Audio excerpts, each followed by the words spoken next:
1919년 5월 제주도. 파란 바다와 따스한 햇살. 많은 사람들이 휴식을 위해 찾는 평화로운 섬. 하지만 그 섬의 한 펜션에서 누구도 예상하지 못한 끔찍한 일이 벌어지고 있었습니다. 고유정 36세 여성, 강민수 36세 남성. 두 사람은 과거 부부였습니다. 결혼 생활은 오래가지 못했습니다. 잦은 다툼과 성격 차이로 결국 두 사람은 이혼을 했습니다. 이혼 후 각자의 삶을 살고 있었습니다. 하지만 한 가지가 그들을 연결하고 있었습니다. 아이. 강민수와 고유정 사이에 태어난 어린 아이였습니다. 1919년 5월 15일 수요일, 고유정이 강민수에게 전화를 걸었습니다. 이혼 후 처음 있는 일이었습니다. 여보세요? 저예요. 아이를 만나게 해줄게요. 제주도로 오세요. 강민수는 놀랐습니다. 이혼 후 아이를 만나지 못한 지 8개월이 넘었습니다. 면접, 교섭권,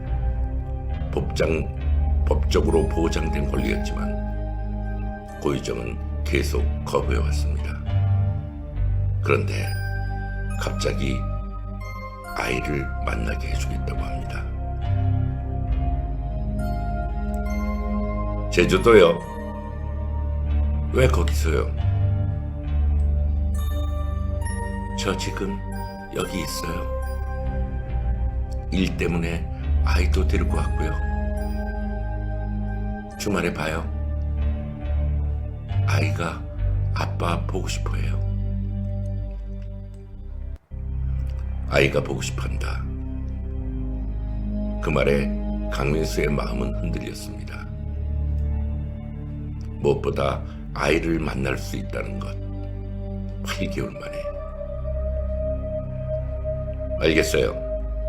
갈게요, 주말에. 강민수는 제주도행 여행 비행기표를 예매했습니다. 5월 17일 금요일 오후 2시 출발. 회사에 휴가를 냈습니다. 가족들에게 말했습니다. 제주도 조심해라. 뭔가 이상하잖아. 어머니는 걱정을 했습니다. 갑작스러운 연락. 하지만 강민수는 괜찮다고 어머니를 안심시켰습니다. 괜찮아요. 아이 만나러 가는 거예요. 주말에 다녀오겠습니다. 5월 17일 금요일 오후, 강민수는 제주공항에 도착했습니다. 공항 밖으로 나오자 고유정이 차로 마중을 나와 있었습니다. 오랜만이에요. 잘 지냈어요? 네. 아이는 어디 있어요? 펜션에 있어요. 아마 낮잠 자고 있을 거예요. 같이 가요. 차는 제주의 외곽의 한적한 지역으로 향했습니다. 시내를 벗어나 해안도로를 따라 달렸습니다. 바다가 보였습니다. 차는 점점 더 외진 곳으로 들어갔습니다. 주변에 건물이 줄어들었습니다. 30분을 달렸습니다. 작은 펜션이 나타났습니다. 바다가 보이는 2층짜리 건물. 주변에는 다른 건물이 거의 없었습니다. 펜션 안으로 들어갔습니다. 깔끔하게 정돈된 거실, 현대식 주방, 복도 너머로는 침실이 보였습니다. 하지만 아이는 보이지 않았습니다. 아이 울음소리도 장난감도 어떤 흔적도 없었습니다. 아이는요, 조금 있다가 깨울 거예요. 먼저 쉬세요. 저녁 준비했어요. 주방 식탁에 음식이 차려져 있었습니다. 고유정이 준비한 저녁 식사. 반찬 여러 가지, 국 끓이고 음료수. 강민수는 자리에 앉았습니다. 먹기 시작했습니다. 음료수를 마셨습니다. 고유정은 거의 먹지 않았습니다. 그저 강민수를 바라보고 있었습니다. 시간이 지났습니다. 15분, 20분, 30분. 강민수의 몸이 이상해지기 시작했습니다. 어지러움, 시야가 흐려지는 느낌, 힘이 빠졌습니다. 일어서려고 했지만 다리가 떨렸습니다. 왜 이러지? 뭐 탄 거예요? 고유정은 대답하지 않았습니다. 그녀는 천천히 일어났습니다. 그녀의 표정이 변했습니다. 따스했던 미소가 사라졌습니다. 차갑고 냉정한 눈빛만 남았습니다. 그 순간부터 끔찍한 일이 시작되었습니다. 거실에서 첫 번째 공격이 시작되었습니다. 강민수는 저항했습니다. 몸을 일으키려 했습니다. 하지만 몸이 제대로 움직이지 않았습니다. 약에 취한 상태, 힘이 빠진 몸. 그는 넘어졌습니다. 공격은 멈춰지지 않았습니다. 강민수는 기어서 도망치려 했습니다. 거실에서 주방으로 바닥을 기며 이동했습니다. 살아야 한다. 그 생각 하나로 그는 계속 움직였습니다. 주방에서 두 번째 공격이 이어졌습니다. 강민수는 주방 싱크대를 붙잡으려 했습니다. 일어서려 했습니다. 하지만 공격은 계속되었습니다. 그는 다시 쓰러졌습니다. 복도로 기어갔습니다.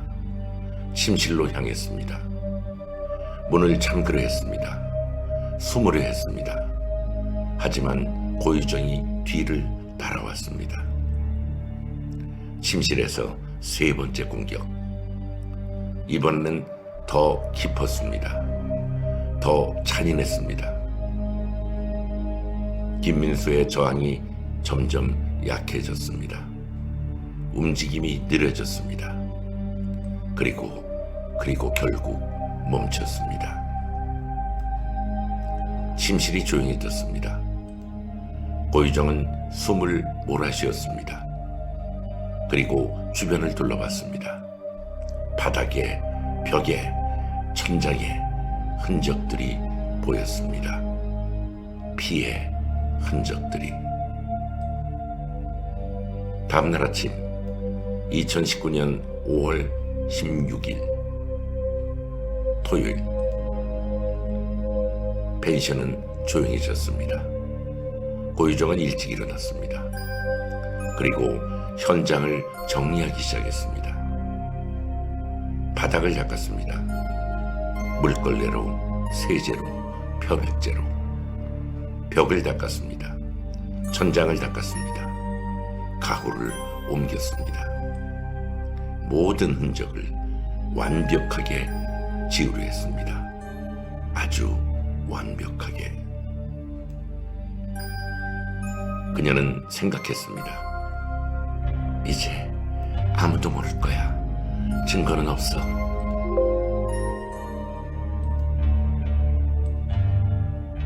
하지만 그녀는 몰랐습니다. 과학은 눈에 보이지 않는 것까지 볼 수 있다는 것을. 5월 19일 일요일, 강민수의 어머니가 아들에게 전화를 걸었습니다. 전화는 꺼져 있었습니다. 다시 걸었습니다. 또 꺼져 있었습니다. 하루 종일 연락이 되지 않았습니다. 이상해. 민수가 연락이 안 돼.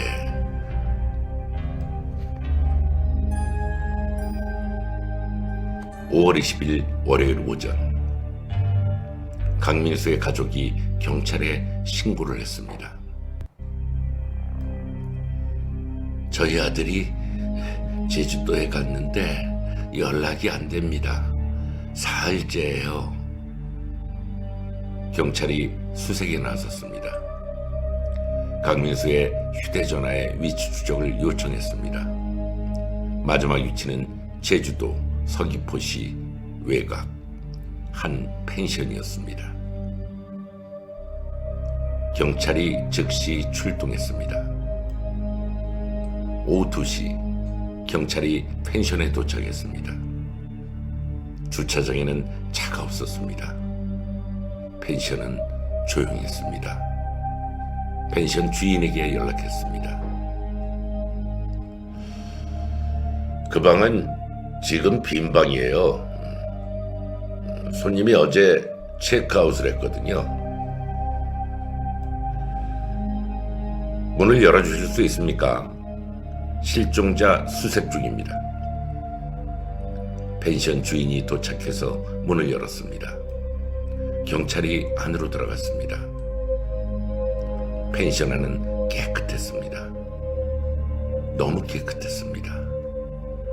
바닥에는 눈에 띄는 흔적이 없었습니다. 하지만 경찰의 눈은 다른 곳을 향했습니다. 여기 벽에 얼룩이 있는 것 같은데요? 과학수사팀 긴급 출동 요청합니다. 1시간 후 과학수사관 이창용이 현장에 도착했습니다. 45세 남성, 20년 정도의 경력의 전문가. 그는 가방에서 장비를 꺼냈습니다. 루미놀 시약, 자외선 램프. 지금부터 루미놀 검사 시작하겠습니다. 불 좀 꺼주시죠. 펜션 안에 모든 불이 꺼졌습니다. 커튼이 쳐졌습니다. 완전한 어둠. 이창용이 루미놀 시약을 거실 바닥에 뿌렸습니다. 자외선 램프를 켰습니다. 순간 거실 바닥 전체가 푸른 빛으로 물들었습니다. 이건 바닥 전체, 벽면 곳곳, 천장까지 푸른 형광이 나타났습니다. 혈흔이었습니다. 피의 흔적이었습니다. 닦아낸 흔적이 역력했지만 완전히 지워지지 않았습니다. 주방으로 이동했습니다. 시약을 뿌렸습니다. 또다시 푸른빛. 싱크대 주변, 바닥, 벽면, 복도, 침실, 펜션 전체가 푸른 형광이 나타났고 온통 푸른 형광으로 뒤덮였습니다.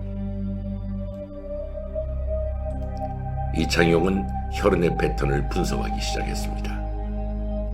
혈흔의 모양, 위치, 분포, 이 모든 것이 사건 당시의 상황을 말해주고 있었습니다. 거실 벽면에 높이 약 1.6m, 긴 혈흔, 작은 방울 모양, 피해자가 서 있는 상태에서 공격을 받았다는 증거였습니다. 거실에서 주방으로 이어지는 바닥, 질질 끌린 듯한 혈흔, 피해자가 도망치려 했다는 증거였습니다. 주방 바닥, 높이 약 1m 지점, 집중된 혈흔, 피해자가 쓰러진 상태에서 추가 공격을 받았다는 의미였습니다. 침실로 이어지는 복도, 또다시 질질 끌리는 적. 피해자는 계속 저항을 했습니다. 살기 위해 몸부림쳤습니다. 침실 바닥, 정지된 혈흔, 큰 웅덩이의 모양, 움직임이 멈춘 상태에서 지속적으로 공격했다는 것이었습니다. 최소 3곳 이상에서 공격이 이루어졌습니다. 피해자는 계속 이동하며 저항을 한 것으로 보이고 공격 횟수는 수십 회 이상으로 추정됩니다. DNA 분석에 들어갔습니다. 현장에 채취한 혈흔 샘플 47개, 결과가 나왔습니다. 현장의 대부분의 혈흔 강민수의 AI, 일부 저촉 부위 고유정의 DNA. 경찰은 고유정을 찾기 시작했습니다. 5월 20일 오후 고유정이 발견되었습니다. 제주 시내 한 호텔에 머물고 있었습니다. 고유정 씨, 당신을 긴급 체포합니다. 조사실, 고유정이 앉아 있었습니다. 5월 17일 강만수 씨와 만났죠? 네, 만났어요. 그 강민수 씨는 어디 갔습니까? 모르겠어요. 저녁 먹고 나서 혼자 나갔어요. 고유정은 범행을 부인했습니다. 하지만 증거는 달랐습니다. 펜션 전체에서 강민수 씨의 혈흔이 검출되었습니다. 당신의 DNA도 함께 나왔고요. 그건 사고였어요. 다퉜어요. 그 사람이 먼저 손을 댔고 정당방위였어요. 정당방위. 하지만 과학수사 결과는 그녀의 주장과 달랐고 그것을 뒤집었습니다. 혈흔 패턴 분석 결과 공격은 최소 수십 회 이상 반복되었습니다. 3곳 이상의 장소에서 지속적으로 이루어졌고요. 이것이 우발적 방어란 말입니까? 이것은 우발적 방어가 아닙니다. 경찰은 고유정의 휴대전화를 분석했습니다. 범행 직후 고유정은 강민수의 휴대전화로 문자 메시지를 보냈습니다. 마치 강민수가 보낸 것처럼. 잘 도착했어요. 괜찮아요. 아리바이를 만들려 한 것입니다. 또한 고유정의 인터넷 검색 기록도 확보했습니다. 사건 일주일 전부터 검색어, 수면제 종류, CCTV 없는 펜션, 혈흔 제거 방법, 모든 증거가 한 가지를 가리키고 있었습니다. 이것은 우발적 범죄가 아니었습니다. 사전에 계획된 범죄였습니다. 5월 23일 검찰은 고유정을 살인 혐의로 기소했습니다. 조사 과정에서 고유정의 진술은 계속 바뀌었습니다. 우발적이었어요. 정당방위였어요. 저도 피해자란 말이에요. 하지만 증거는 그녀의 거짓을 폭로했습니다. 재판이 시작되었습니다. 검사는 증거를 하나씩 제시했습니다. 펜션 현장 사진, 혈흔 분석 결과, 그리고 DNA 검사 결과, 인터넷 검색 기록. 피고인은 사전에 범행을 계획했습니다. 피해자를 제주도로 유인했고요. 준비된 장소에서 공격했습니다. 이것은 명백한 계획 살인입니다. 재판은 3개월간 계속되었습니다. 증인신문, 전문가 증인, 증거 검토. 법정에서 강민수의 가족이 앉아 있었습니다. 매 공판마다 가족들은 참석했습니다. 2019년 8월 30일 1심 선고 공판이 열렸습니다. 판사가 판결문을 읽기 시작했습니다. 피고인 고유정은 피해자 강민수를 제주도로 유인한 뒤 계획적으로 살해했습니다. 이에 본 재판부는 피고인에게 무기징역을 선고합니다. 무기징역. 방청석에서 흐느끼는 소리가 들렸습니다. 강민수의 가족들이었습니다. 강민수 36세 남성, 아이를 만나기 위해 제주도에 갔습니다. 하지만 돌아오지 못했습니다. 펜션의 혈흔이 그의 마지막 순간을 증언했습니다. 과학이 그의 목소리를 대신했습니다. 진실은 결국 드러났습니다.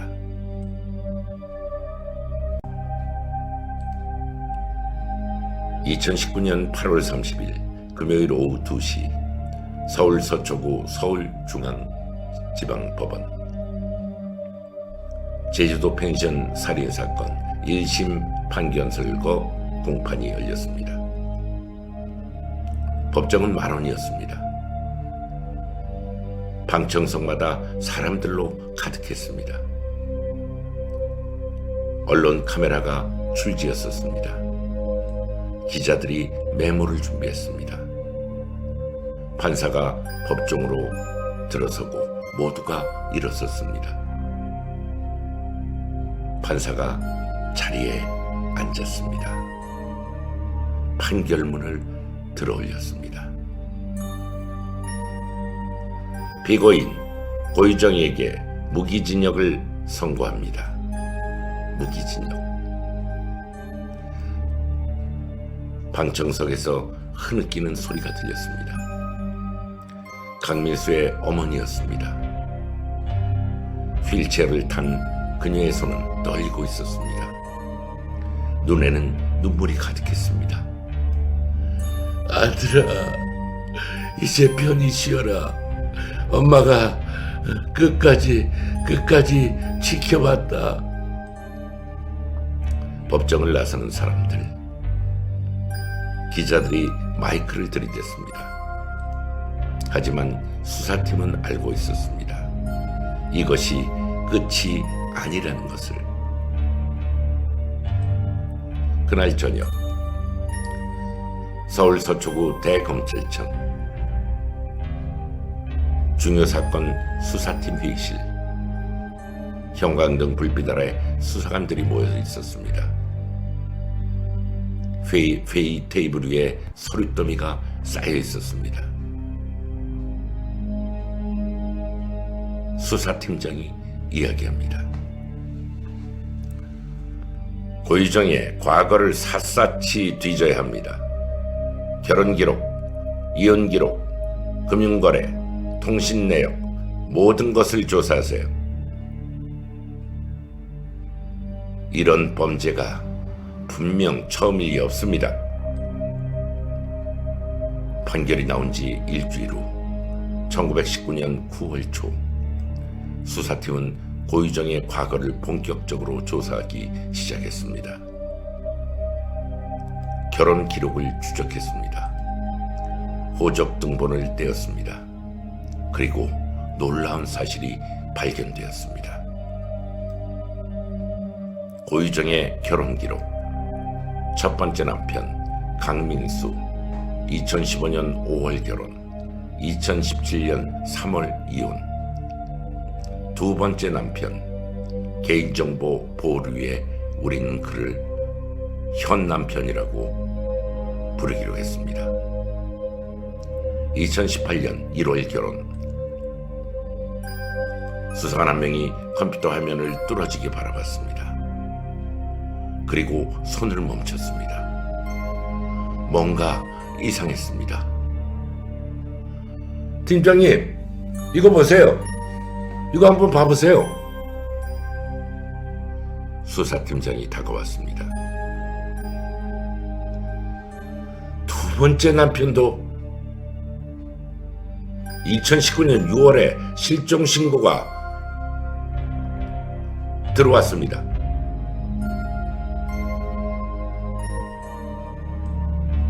뭐라고? 언제? 2019년 6월 3일입니다. 제주도 사건 5월 17일이니까 그 직후입니다. 회의실이 조용해졌습니다. 모든 수사관이 컴퓨터 화면을 바라봤습니다. 두 번째 남편도 실종. 강민수 사건 직후에. 이것은 우연이 아니었습니다. 해당 실종 사건 기록 전부를 가져와. 지금 당장. 30분 후 경기도 수원 남부경찰서에서 팩스가 왔습니다. 실종신고 접수증, 조서, 수색 기록. 수사팀장이 서류를 읽기 시작했습니다. 2019년 6월 3일 월요일 오전 10시 27분 경기도 수원 남부경찰서. 현 남편의 아버지가 실종 신고를 했습니다. 70대 노인. 지팡이를 짚고 경찰서에 왔습니다. 저희 아들이 일주일째 연락이 안 됩니다. 전화도 안 받고요. 집에 가봤는데 문이 잠겨 있어서 못 들어갔습니다. 평소에 이렇게 연락을 안 한 적이 한 번도 없었고 그럴 애가 아닙니다. 뭔가 이상합니다, 경찰관님. 당시 담당 경찰은 이렇게 기록했습니다. 성인 남성 실종, 가출 가능성 있음, 경과 관찰. 단순 실종 사건으로 처리했습니다. 며칠 기다려보자. 성인이니까 돌아올 거다. 그렇게 사건이 묻혔습니다. 하지만 지금은 달랐습니다. 고유정, 그녀와의 연결고리.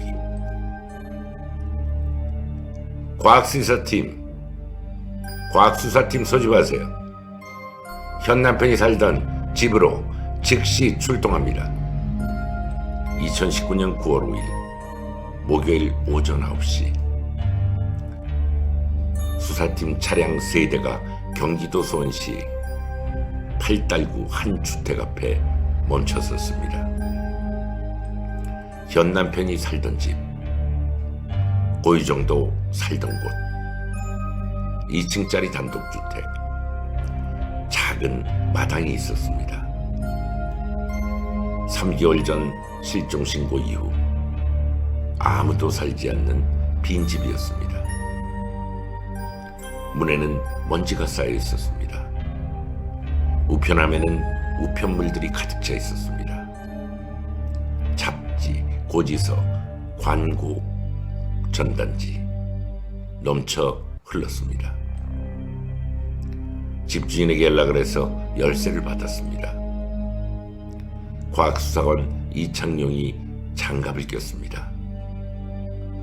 열쇠를 문에 꽂았습니다.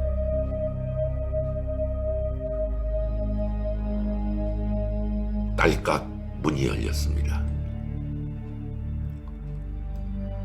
아무도 들어가지 마세요. 제가 먼저 확인합니다. 환기시키지 마시고요. 현장 그대로를 보존해야 합니다. 과학수사관 이창용이 얘기했습니다. 문을 밀고 들어갔습니다. 공기가 탁했습니다.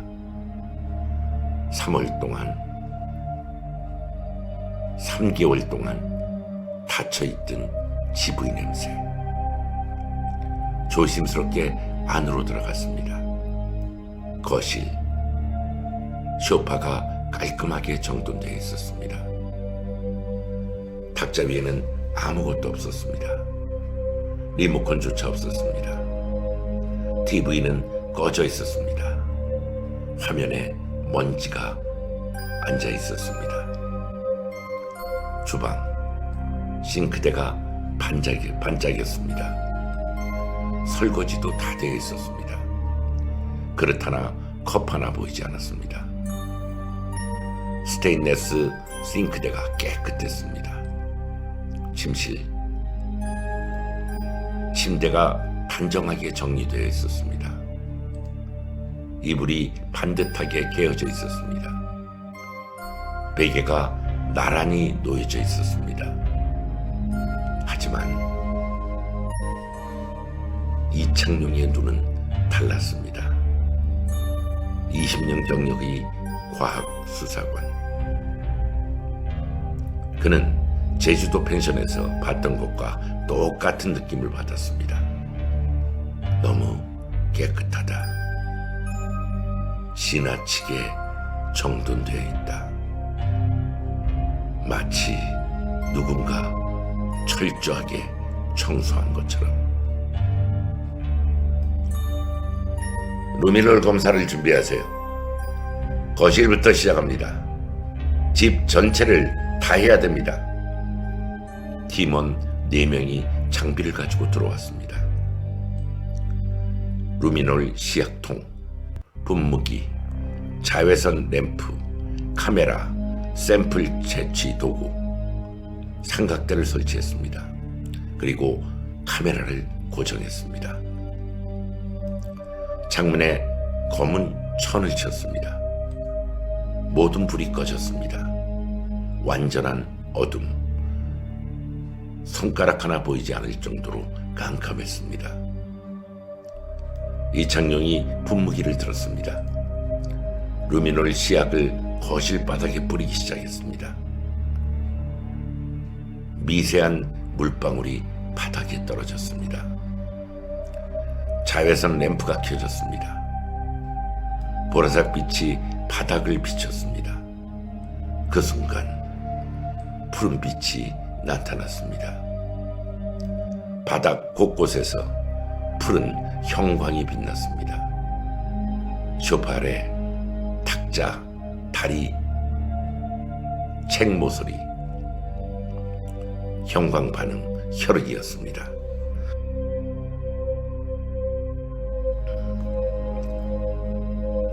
촬영 시작하세요.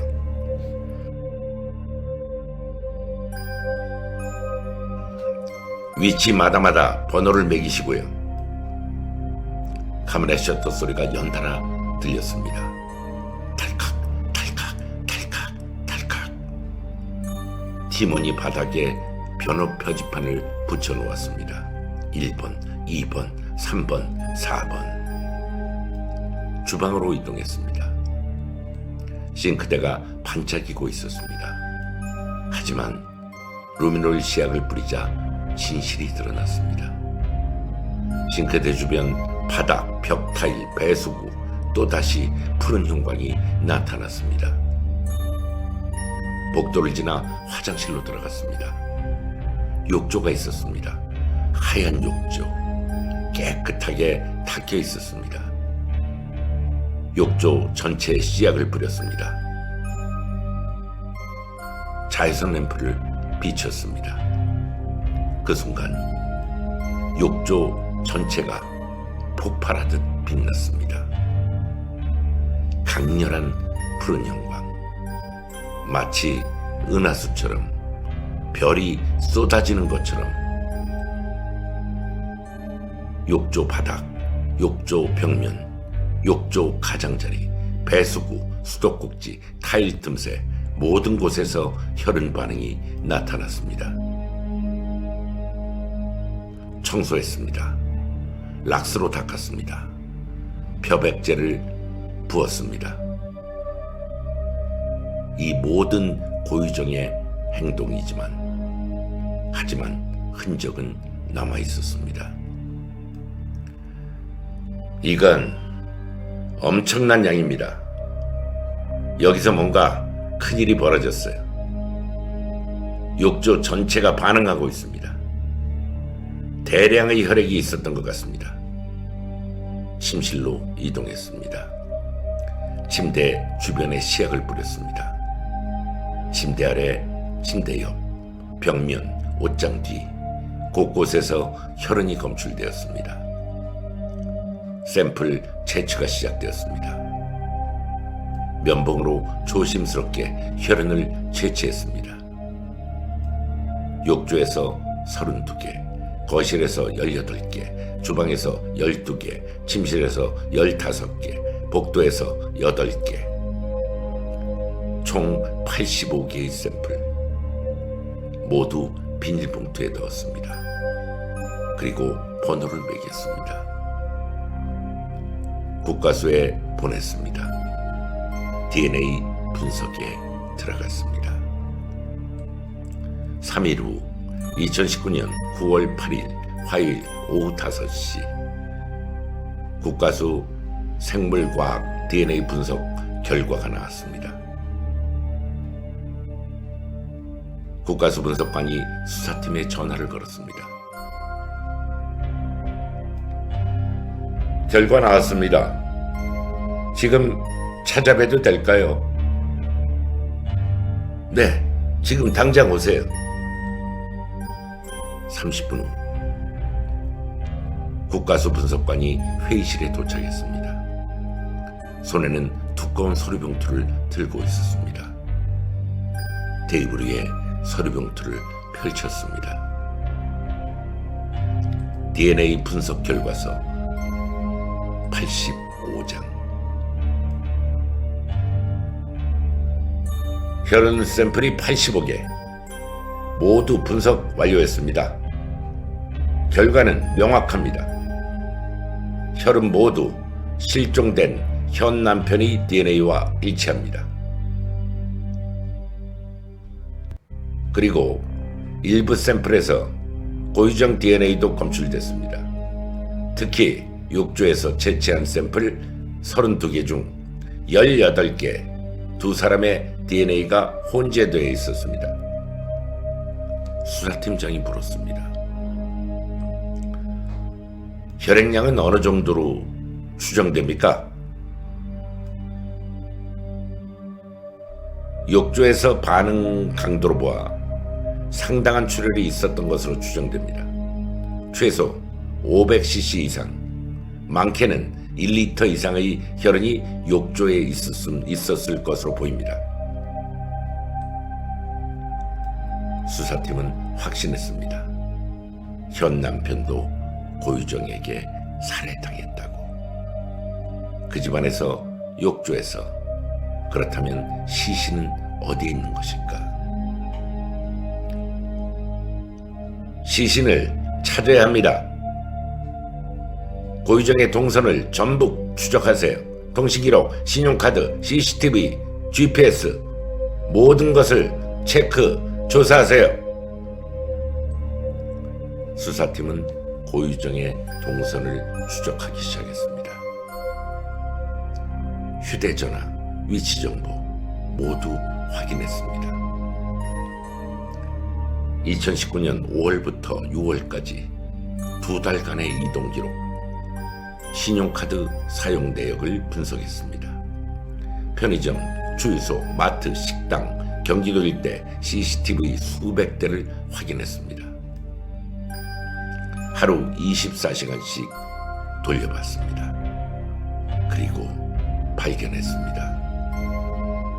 2019년 6월 1일 토요일 새벽, 현 남편이 마지막으로 목격된 5월 31일 다음날 새벽, 고유정의 차량이 경기도 용인시 외곽 야산으로 향하는 것이 CCTV에 찍혔습니다. 영상을 재생했습니다. 새벽 2시 47분 국도를 달려가는 차량 한 대, 흰색 소형 승용차, 고유정의 차량이었습니다. 번호판도 일치했습니다. 차량이 야상 입구 도로로 진입했습니다. 헤드라이트가 어둠을 뚫고 들어갔습니다. 트렁크가 무겁게 쳐져 있는 것으로 보였습니다. 다음 CCTV 새벽 5시 23분 같은 장소, 차량이 다시 나옵니다. 이번에는 트렁크가 가벼워 보였습니다. 차체가 높아져 있었습니다. 2시간 36분.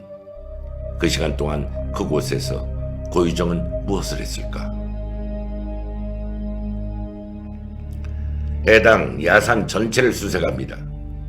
수색견 최대한 빨리 동원하고 굴착 장비도 준비하세요. 대규모 수색입니다. 2019년 9월 10일 화요일 오전 7시 경기도 용인시 저인구 외곽 야산, 경찰 수색팀 30명이 직결했습니다. 수색견 5마리, 핸들러 5명, 굴착기 2대, 삽과 곡괭이. 산은 울창했습니다. 나무들이 뻑뻑했습니다. 풀이 우거져 있었습니다. 인적이 아주 드문 곳, 등산로는 없었습니다.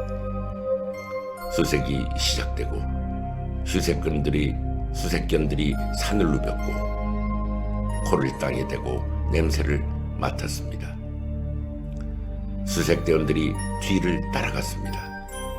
첫째 날 오후 7시부터 오후 6시까지 수색했습니다. 아무것도 발견되지 않았습니다. 둘째 날 5월 19일, 9월 11일 수요일 비가 내렸습니다. 우비를 입고 수색을 계속했습니다. 여전히 아무것도 없었습니다. 셋째 날 2019년 9월 12일 목요일 맑은 날씨 오전 7시 수색이 재개되었습니다. 오전 10시 아직 발견을 하지 못했습니다. 오후 1시 점심을 먹고 다시 시작했습니다. 오후 3시 17분 수색견 한 마리가 산중턱 특정 지점에서 멈춰섰습니다. 독일산 셰퍼드, 이름은 맥스. 맥스가 멈췄습니다. 땅을 파기 시작했습니다. 그리고 계속 짖기 시작했습니다. 여기입니다. 맥스가 강하게 반응하고 있습니다, 팀장님.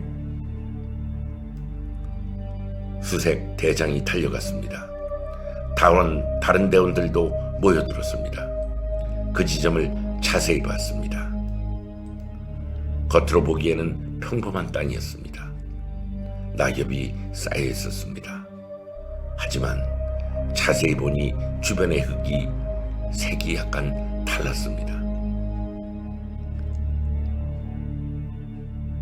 그리고 낙엽도 주변보다 덜 쌓여 있었습니다. 여기 파봅시다. 조심스럽게요. 혹시 모르니까 삽으로 천천히 파세요. 삽으로 조심스럽게 땅을 파기 시작했습니다. 낙엽이 지워졌고 흙을 퍼냈습니다. 10cm, 20cm, 30cm, 50cm, 80cm, 1m. 1m 20cm의 깊이. 삽에 뭔가 걸렸습니다. 뭔가 검은 것. 여기 뭔가 있는 것 같습니다. 손으로 조심스럽게 흙을 제거했습니다. 검은색 비닐이 보이기 시작했습니다. 대형 비닐 여러 겹에 쌓여 있었습니다. 밧줄로 단단히 묶여 있었습니다. 묶음이 여러 개 있었습니다. 조심스럽게 흙 주변 흙을 제거했습니다. 비닐 묶음을 천천히 들어 올렸습니다. 무거웠습니다. 악취가 났습니다. 국과수에 즉시 연락하세요. 시신으로 추정되는 물체를 발견했습니다. 1시간 후 국과수 부검팀이 현장에 도착했습니다. 흰색 방호복을 입었습니다. 비닐 묶음을 조심스럽게 수습했습니다. 증거 봉투에 조금씩 증거를 넣었습니다. 그리고 차량에 실었습니다. 모든 것은 국과수로 옮겨졌습니다. 2019년 9월 12일 오후 7시 국과수 부검실 비닐을 열었습니다. 시신이었습니다. 부패가 상당히 진행된 상태였습니다. 3개월 이상 땅속에 묻혀 있었습니다. 부검이 시작됐습니다. 법의학자 2명이 투입됐습니다. 시신을 꼼꼼히 검사했습니다. 사진을 찍었습니다. 측정을 했습니다. 샘플을 채취하기 시작했습니다. 2019년 9월 13일 금요일 오전 부검 결과가 나왔습니다. 법의학자가 이야기합니다. 신원 확인 완료했습니다. DNA 대조 결과 현 남편이 맞습니다. 사인은 둔기에 의한 두부 손상입니다. 여러 부위를 최소 15회 이상 타격한 흔적이 있습니다. 두개골 여러 곳이 함몰되어 있었고 뇌 손상이 심각합니다. 그리고 사후에 신체 일부가 절단되었습니다. 수사팀장이 깜짝 놀랐습니다. 절단? 어느 부위입니까? 목비위와 양쪽 다리 부위에 절단 흔적이 발견되었습니다. 톱이나 칼 같은 도구로 사용한 것으로 보입니다. 운반을 용이하게 하기 위한 것으로 추정됩니다. 수사팀은 경악했습니다. 한 사람이 2명의 남편을 죽였습니다. 같은 방식으로, 계획적으로, 잔인하게. 그리고 시신을 절단하여 유기했습니다. 고의정을 다시 조사실로 불렀습니다. 2019년 9월 15일 일요일 오전 10시 서울 서초구 서울구치소. 고의정이 조사실로 들어왔습니다. 수갑을 차고 있었습니다. 수사관이 서류를 펼쳤습니다. 사진들을 책상 위에 놓았습니다. 집안의 현은 사진, 야산 발굴 사진, 시신 사진. 현 남편도 당신이 죽였죠? 무슨 말씀이세요? 저는 그런 적 없어요. 모릅니다. 증거가 있습니다. 당신 집 욕조에서 피해자의 혈흔이 대량으로 발견됐어요. 거실에서도, 주방, 침실에서도. 당신의 DNA도 함께 검출됐고요. 당신 차량이 시신 유기 장소로 이송한 CCTV가 전부 찍혔단 말입니다. 시신도 발견됐고 신원도 확인됐습니다. 그건 누군가 저를 모함하는 겁니다. 누명이에요. 저는 억울해요.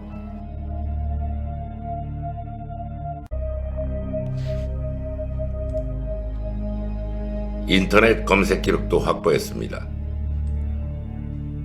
범행 일주일 전부터 계속 검색했더군요.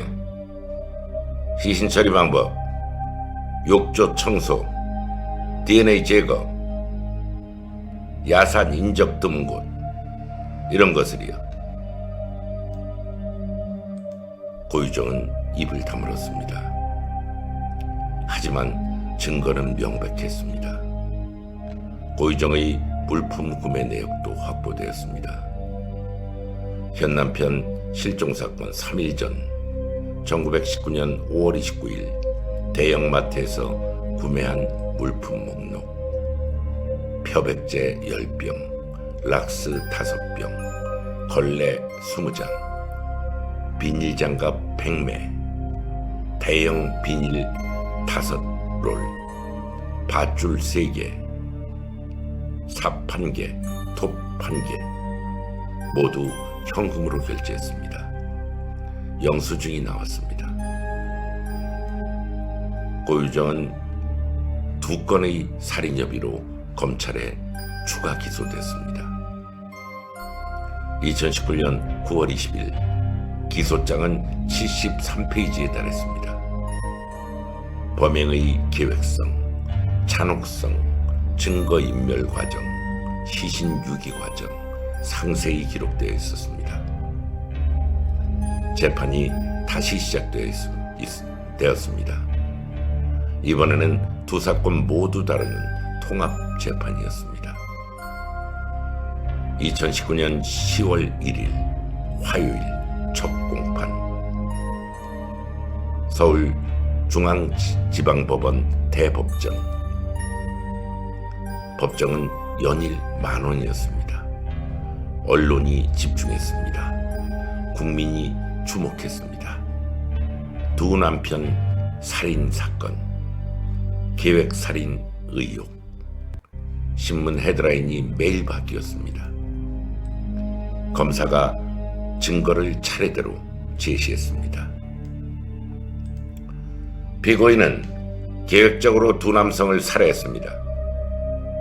전 남편 강민수를 제주도로 유인해 살해했고, 현 남편 자택에서 살해 뒤 시신을 절단하여 야산에 유기했습니다.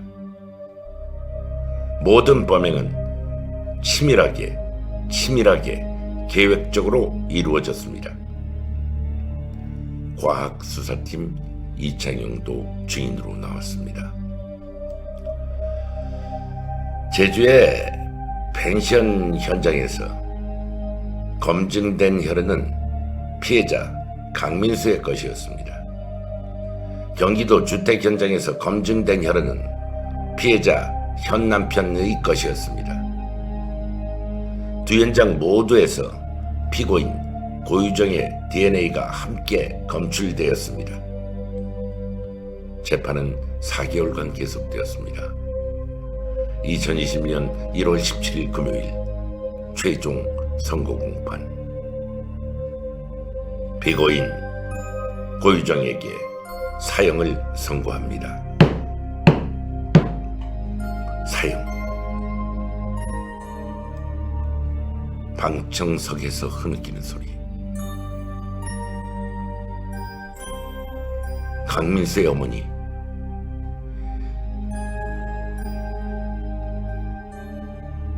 민수야, 이제는 네가 편히 눈을 감을 수 있겠구나. 과학이 진실을 밝혔습니다.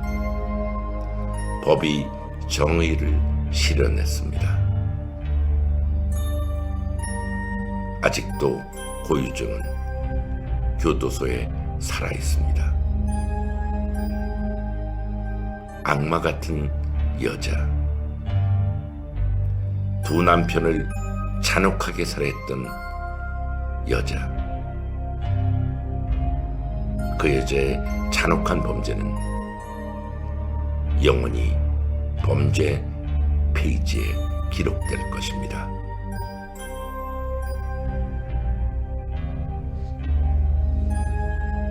예, 이야기가 너무 길어질 것 같아서 첫 남편 강만수에 대한 시신 요런 부분 요런 거를 좀 뺐습니다. 빼고 두 번째 현 남편의 살해의 잔혹성을 보면 모두가 얼마나 잔인한 또 심성 사이코적 생각을 갖고 있었던 정상적이지 않은 잔인하고 악독한 여인의 범죄 행각을 알 수 있을 것 같아서요. 일부를 뺐습니다. 자, 여러분 잘 아시는 사건이죠. 이런 잔혹한 범죄들이 이 세상에서 사라져야 되지 않을까 하는 마음을 가져봅니다. 구독, 좋아요 눌러주시고요. 댓글 참여 부탁드립니다. 오늘 시청해주신 여러분들께 감사 말씀드리고 다음 시간에는 좀 더 재미있는 실화 사건 이야기로 여러분 찾아뵙겠습니다. 감사합니다.